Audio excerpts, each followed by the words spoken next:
So, my name is Åström, and I am here with my colleague Paul Ferris. The reason I have a bunch of arrows here is I didn't know where he would sit. He sits there. So,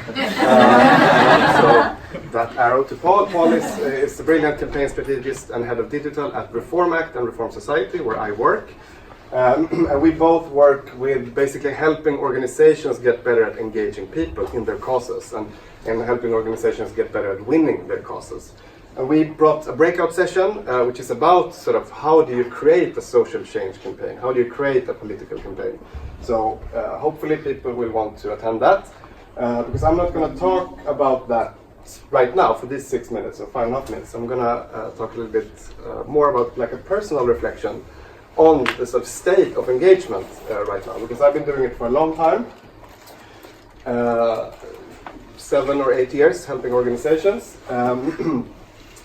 And I think these arrows are actually a good start for that, because for me that is the state of engagement right now. We work with organizations, and organizations have a long history of more or less owning people's engagement. If you cared for a cause, if you wanted to change something in society, that was where you went. That was almost your only choice. Organizations owned engagement.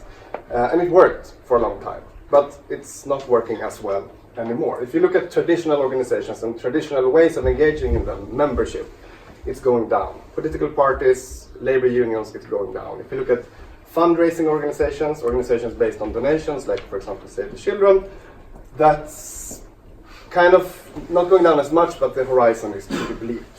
And at the same time as the sort of traditional engagement is going down, we see engagement in general and globally going up. I mean, we've already seen Greta. I'm sure we're going to see her more today. Greta and her Fridays for Future and all the sort of offshoot campaigns and initiatives that sprung from that are some of the most successful movements, campaigns and initiatives around the world. And there are many more campaigns that have sort of sprung up from people and are gaining momentum really fast. So engagement is going up, is our experience, but not through the traditional organizations. So where do the engagement come from, or more, the question is rather, where does it end up? And here's a good example of that. I don't know if you've seen this, some of you maybe have. An initiative and a campaign called Trash Aisles, and it's based on a very simple and very stupid, and I think most good ideas are very stupid, idea, which is, what if the so-called Great Pacific Garbage Patch, which is a huge collection of plastics and trash in the Atlantic, I'm sure you've seen this in the news, what if that would be considered a country, officially recognized by the United Nations? What would happen then? Well, according to sort of the rules of the United Nations, the other member states are responsible for each other, especially in environmental regards. So if this piece of trash was considered an official country, because it's as big as a country at the moment, the other member parties would have to clean it up. Basically, if the Great Pacific Garbage Patch would become a country, it would be removed. And that was the basic idea of the campaign, Trash Aisles. And you join this campaign by signing a petition. I mean, a petition is the most classical way of engaging in a political campaign. You add your name to a cause, pushing the UN to accept them as a country. And once you join, once you become an honorary citizen of the Trash Aisles, you're expected to further push this issue, to further challenge the United Nations to accept this as the new country, and they're removing it because it's trash. So, did the campaign win? No. It's not a country, it's still there. But it did engage hundreds of thousands of people in this issue. Some of whom had never touched a climate or environmental or even political issue before. Meaning that there were, and still are, thousands and thousands of people ready to take action on climate, ready to take the next step, awakened activists, we could almost say. And that's brilliant, I think, and a great job by who? Was it Friends of the Earth, or was it Greenpeace, or was it a digital organization like 350.org? Nope.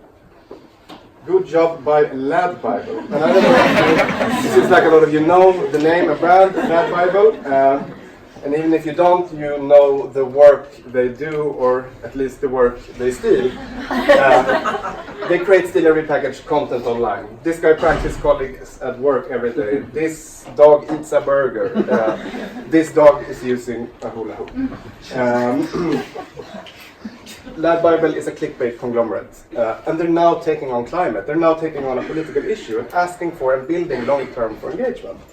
And I think that is a good example of the state of engagement right now, at least from our perspective.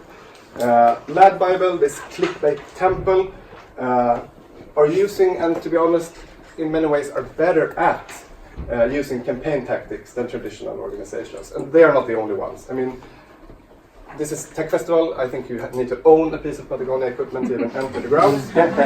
So you know what these are, and they run a super successful anti-Trump campaign a few years back. So what would the next step be? Another campaign, push a pair of pants and a new backpack? No, what Patagonia did was they built a whole campaign platform. So they can run how many campaigns they want. They build for long-term engagement, and they build for engagement at scale. So the brands are coming.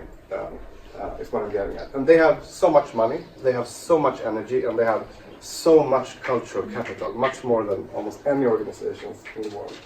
And then there are other people, like Greta, for example, who, through digital means, pretty easily can create a campaign that pretty fast turns into a movement. So the organizations are no longer the gatekeeper for engagement. The brands wanted to, and the people wanted to. And let's get back to this. It's almost a three-front war, I would say. And I mean, a war is an awful word, but I think it's true. Engagement, which we define in our work as when someone cares so much about something that he or she does something. That's the only measurement for engagement. That is very valuable currency. And if this is a war, I'll be honest, I have no idea who's winning. And that's kind of my point, and I'm sorry for that. 2019, it's already been mentioned, it is confusing times, or at least it's shifting times. And I am a bit scared, but I'm also really curious where it's headed and what a time to be alive.